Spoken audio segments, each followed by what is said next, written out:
তিনতলা পর্যন্ত তারা করছে এবং এই দেয়ালটা ইউজ করছে কারণ এখানে মহিলারা থাকতো সেজন্য 90% হিন্দুরা থাকতো। এবং বিশেষ করে প্রত্যেকটা বাড়ির পাশে একটা করে উঠান এবং একটা করে পুকুর আছে, খেয়াল করলে দেখতে পারবেন এটা মানে বাড়ির ব্যাক সাইডে।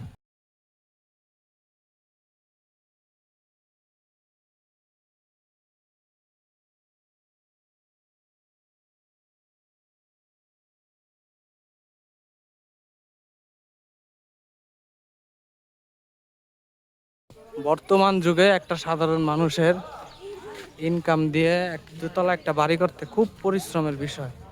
তো তারা প্রায় 200 বছর, মানে নিচে 200 বছর আগে ভবনগুলা উঠাইছে।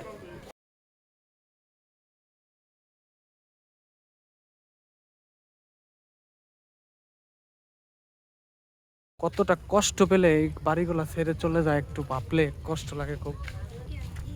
অনিরাপদ ছিল ওই সময়, যান নিয়ে তাদের বেশি না, মনে হয় সম্ভবত মুক্তিযুদ্ধের সময় তারা চলে গেছে এখান থেকে। কেউ নাই, দেখেন ইটগুলা খুশে খুশে পড়তেছে।